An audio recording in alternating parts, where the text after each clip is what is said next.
pondering fields and sound and atoms and electromagnetism. Electromagnetism is said to be a field, that there's this field, electromagnetic field, that extends all through space. I don't know much about it really. Never took a physics course, don't know what I'm talking about. That doesn't stop me from talking anyway. I was thinking about sound and how with sound there are vibrations in air or water or through a solid.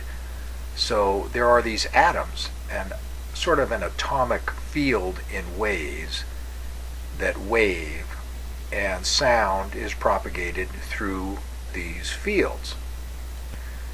Just as with a field of flowers that might get a little patchy at times, this field of atoms, once a thinness is reached, sound doesn't travel so well because there are no atoms to vibrate enough for the sound to be propagated. Light propagates through the electromagnetic field like sound propagates through a field of atoms. Light enters the eyes, sound enters the ears, touch could be said to enter the skin, touch a nerve anyway. Molecules enter the nose or the tongue, touch the tongue. The idea of awareness bubbled up. How if someone is aware of a sound, then someone is aware of the sound. If there's no one there to be aware of the sound, then there's no one there to be aware of the sound.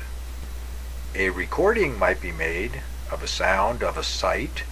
A little more difficult to record the other senses. But then the sights and sounds can be played back and someone might be aware of them at that time. It's tempting to think that things can be even when people are not aware of those things. That things could have been even when people were not around to have been there. People are aware of fossils. Fossils appear, and so it can be presumed how things were when one or more people were not there. Between how a thing is said to be and how a thing is said to appear might be nothing other than semantics. And yet there's a temptation to go beyond mere appearances to some kind of a reality, some kind of a being, an isness, as if the isness was even when no one was there for the isness to appear. Suchness can be another great word.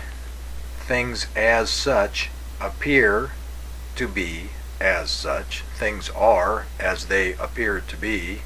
To think things are otherwise can be a thought to think, as if things were to appear or could appear when one was not there for them to appear. All of this appears to me to be a form of nonsense in a way. To sense the nonsensical, it grows out of a field. Sensory and non-sensory fields. Utter nonsense. And yet, no matter how nonsensical in various ways, things can be very practical in other ways, and very, very real.